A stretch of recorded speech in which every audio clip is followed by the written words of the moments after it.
En fait, le ministre de la Justice et Garde des Sceaux, Maître Constant Moutamba, vient d'annoncer sa démission auprès du président de la République. Est-ce que le président Tshisekedi va accepter sa démission ou bien le président Tshisekedi va rejeter sa démission? Mais actuellement, le président de la Cour constitutionnelle, sa démission attendue par le président Tshisekedi. Et qu'est-ce qui se passe? Bandeko Balandi. Mbote na bainyo surtout bazui libaku malamu ya kolanda biso na chaîne oyo ya bino. Il y a des tatas et de mamas congolais, de père et de mère.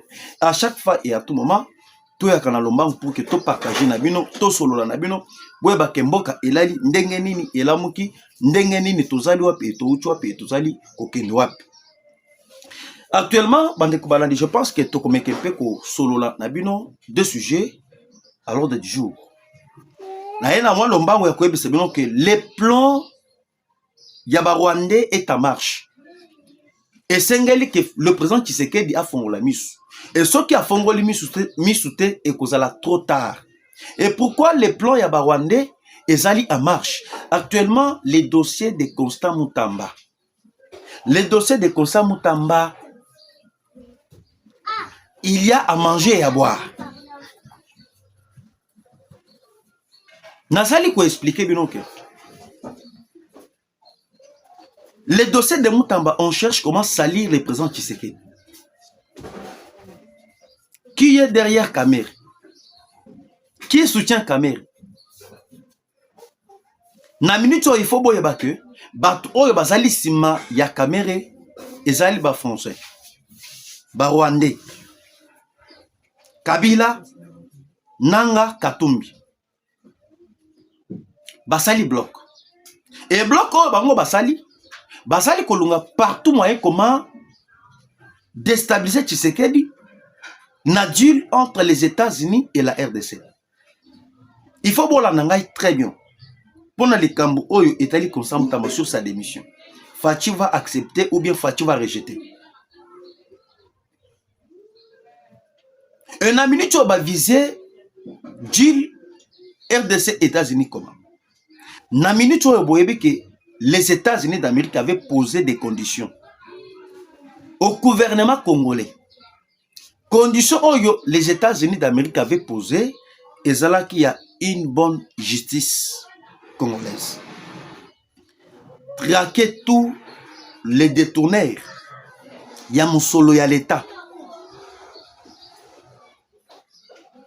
Ok? Passer à une réforme judiciaire. Parce que les États-Unis d'Amérique, à quoi jamais koya, kocha 500 milliards de dollars américains. Na projet privé, na projet public. Parce que na 500 milliards oyo, j'aimerais vous expliquer encore une fois de plus. Et qu'on a na des projets, parce que projet beaucoup privé, et qu'on a na 300 milliards. Projet public, 300 milliards. Projet privé, 200 milliards. Maintenant, na projet privé, oh, les Américains. Oh, bazali koya pour un investissement. Oh, tu bengi projet privé et public. Public, 300 milliards, ce qui veut dire, bako tonga ba école, bako financer pour que basa la banzela, bako financer pour que basa la bilanga, bako financer basa la ba hôpitaux. Ok? Et bako financer pour que basa la ba infrastructure. Voilà, c'est les Américains. Na projet privé. Là où maintenant beaucoup monde ba société américaine et ko quitter et ko ya on a kacha République démocratique du Congo ba imposer ba société na bango. Je vous amène pour que binobo comprendre comment est-ce que ba français Kakame, Kabila, Kamere bazali kobundisa maintenant directement le président Tshisekedi. Maintenant, les Américains, avant que Baya na 500 milliards, Batsengi et pas le président Tshisekedi. Débarrassez-vous na ba criminel, na ba voleur. Autre bengi, ba Balthazar financière. Lorsque je vous parle, ba Balthazar financière, c'est-à-dire, bato oyo, basali na ba Madusu ebele. Bato ba ebi kosala ba cop. bayibi nenga kotia loboko boy so batie loboko boy balongoli bayibi 2 milliards et 2 millions batie loboko boy bayibi 5 millions bayibi ba trou épelé oyo bayibi comment est-ce que ko détourner mbongo ndenge boyokaki liwa ya juge Yann babetaki Kamere bo Kamere asali oyo tobingi détournement intellectuel sans trace et mbongo ebima muto moko te atikala koyeba te ke Kamere ayibaki mbongo nde de ce genre là oyo tozali kolobela les Balthazar financières yango moni les États-Unis d'Amérique avant que a usé ses moyens 500 milliards asengi fachi justice ezala malamu ba écarter ba miyipi maintenant eloko wana oyo les Américains ba pesaki comme condition avant ba signer deal avec le président Tshisekedi les Kamwango Rwanda akoti na labo France akoti na labo oyo France ake kokota na ba Rwandais bakoteli nani Mutamba bakoteli Mutamba ya que bas salir et non pas Mutamba et bas salir le gouvernement congolais. Comme les États-Unis avaient posé ces conditions au gouvernement congolais, il faut maintenant qu'on salir le gouvernement. Quoi? Le ministre de la Justice et garde des Sceaux. Le complot est total. Et ce que Makambo Oyo Nasali Koueb Sabino, le président Tshisekedi prend ça à la légèreté. Tant pis pour lui. Est-ce que Mutamba va démissionner? Ou bien Mutamba ne doit plus démissionner? Le président va accepter ou pas? Toko Soro, Tosali Koya. Alors, Bande Kobalandi, Nasali Koya Bisabino. Alors, ce qu'on va jouer carte Nabango, bah, que ce qui kaka lelo, pour na to avoir Tshisekedi, to étouffer à quoi wana et salemate. To ben na Mutamba. Comme Mutamba Zali membre du gouvernement, encore il est le ministre de la Justice et garde des Sceaux au sein du gouvernement. To salir, to bete bord. To lobake, Mutamba yibimbo wa l'État. Mutamba a détourné mbongo. Et lorsque tu rebelles que Mutamba a détourné mbongo, tu sacrifié directement, ba chaîne de belé, ya ba français, ba ko récupérer yango et commis chantage pour Nabango. Le cola France 24, TV5 Monde, RFI, ba ko récupérer yango et commis chantage. Yakobanda Kolobela Makambo Yakeno, Mutamba a détourné le ministre de la justice congolaise. Il a été arrêté par rapport à détournement. Il y a fonds Moko, il y a 39 millions. Lorsqu'il écoulé Kanaba média français, Bako sale la yango publicité. Et lorsque Bako sale la yango publicité, et commis chantage, et les Américains, Bako yoka yango, Bayeko étouffé, deal entre les États-Unis et la RDC comme raison et que non, on ne peut pas vous financer parce que Nakacha Congo, il y a les détournements. Comme exemple, le ministre de la Justice, il doit être exemplaire, mais à Yibimbo à l'État. C'est ça les plans des caméras, c'est ça les plans de la France. Toko bandengeni, toko expliquer ndengeni. Et encore, to yebi sibino ke bandeko yanga ibonso. Il est grand temps que le président Tshisekedi a rejeté démission et a constat Mutamba. Parce que c'est aujourd'hui que Mutamba va amener sa démission à la présidence. Il est le garant de la nation. Fachi va sauver, doit quand même sauver la République.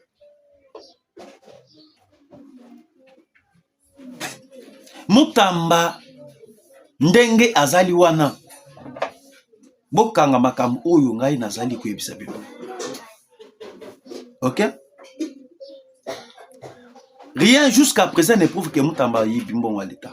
Et baché de belé ba français bazali kolobele yango te parce que Mutamba n'est pas encore condamné. Bakobanda ko salela yango makelele soki boyoki que Mutamba est condamné. Pour vous, bo monango lokola eloko muke, bon éclairé yango, mais ezali eloko muke te mais ça pèse. Ça va peser ce qui est condamné Mutamba. Et qu'on peser. Et qu'on a image mabe contre la République. Et lorsque France 24 wana bakolobi lango na ba chaîne nyonso tout ya monde, ba africain bakoyoka yango, les européens bakoyoka yango, na Asie bakoyoka yango, et que sera l'image de la République démocratique du Congo? À cause il y a un seul individu qui se travaille pour l'intérêt ya ba étranger, et lelo à côté na kabal mabe ya ko sacrifier notre fils d'une maison.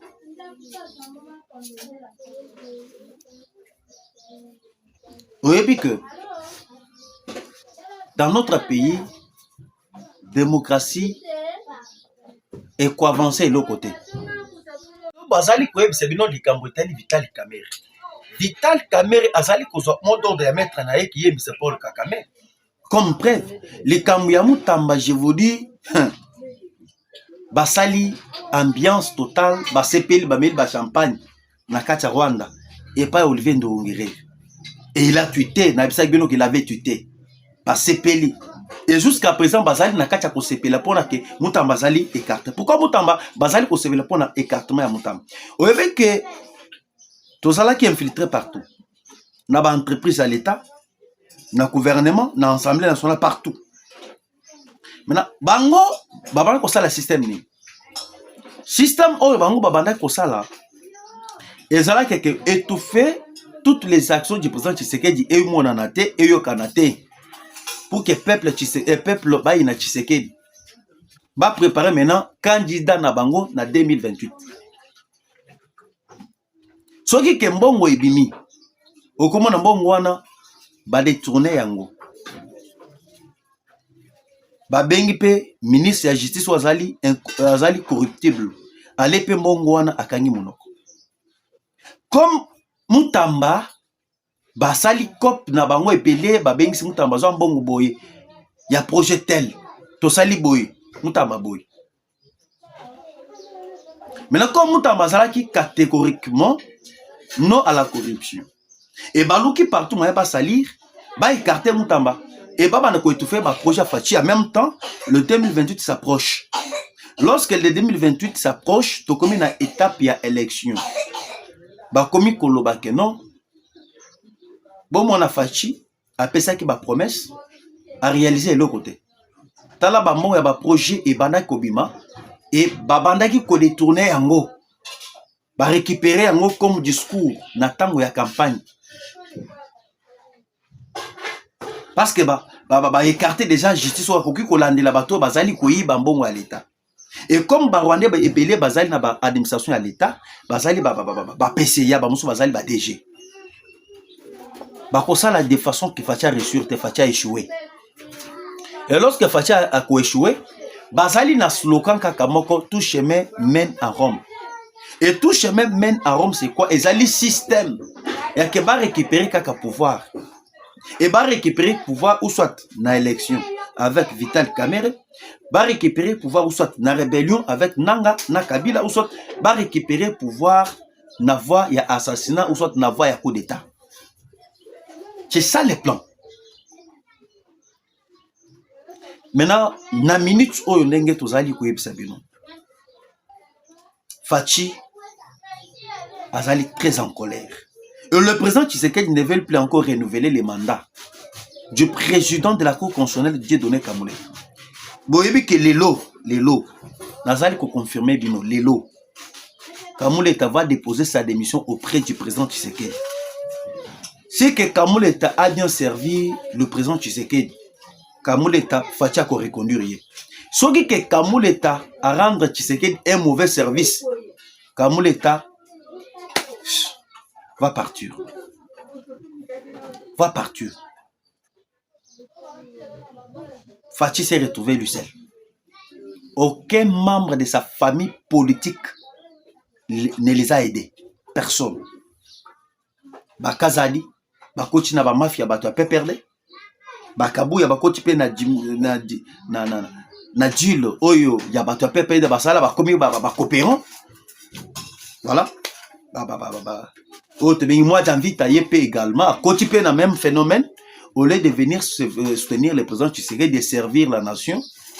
Babosani, batiki Tshisekedi yemoko Tshisekedi ba s'accamparer na ye pa bato a PPRD, bato a FCC, kaka bato ba mobotiste, ba kabeliste, ba s'accamparer na Tshisekedi. Et c'est fini. Tshisekedi s'est retrouvé le chef. Qui doit servir, qui doit aider Tshisekedi? C'est ça.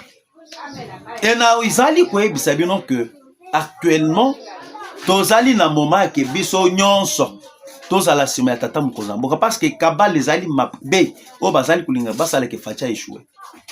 Mais actuellement sur la démission de Constant Mutamba, parce que c'est aujourd'hui qu'il a annoncé sa démission, le président Tshisekedi peut accepter ou bien il ne peut jamais accepter. Sur le président Tshisekedi, Mutamba démissionne. Aboyi yango. Nini ekoya après parce qu'actuellement Mutamba basi balongolé humilité. Sur ce sujet, tokomekempe koluka ba juriste ou tobengi ba avocat ou ba komekempe ko partager na biso ou tokomekempe ata moi briefing moko ya 2 minutes, 5 minutes ou tokomekempe ko solo avec un juriste pour na le kambongo au cas où Mutamba fatia boy démission na ye. Ou soit au cas où Mutamba akei na justice congolaise akei ko répondre. Ba trouver que Mutamba azali innocent a détourner mbongo te. Nini ko ya après ba kozongisa humilité na ye azongi tant que ministre. Ou soit Mutamba akotika la kaka bongo inaperçu. Nde loko tozali ko yebisa que on va parler avec un juriste oyo azali na domaine ya oyo bengi Mibeko. Alors, bande ko balandi. Tozali ko mekempe ko expliquer pour na likambu oyo etali Monsieur Paul Kagame. Likambango tosi tolobeli yango mais bato ebele ba mekempe ko s'intéresser pour dire que non okoki jamais kopé ces informations etikali kaka bongo parce que tozana posa toyeba likambu ya Kagame ezali ndenge nini. Et yango tozali ko expliquer bino que likambu ya Kagame boyeba ke Kagame azali entre la vie et la mort. Soki boyoki ke akufi bondima ke Kagame akufi. Kagame azali hospitalisé na Allemagne. Na Allemagne na hôpital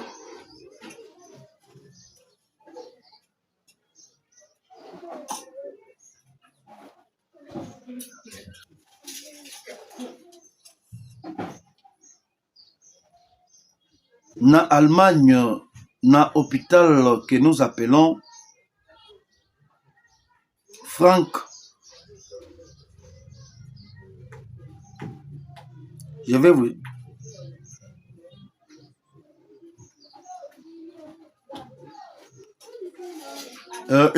à hôpital militaire. Hôpital militaire oyo Kagame azali hospitalisé. Hôpital Frank, attendez. Attendez,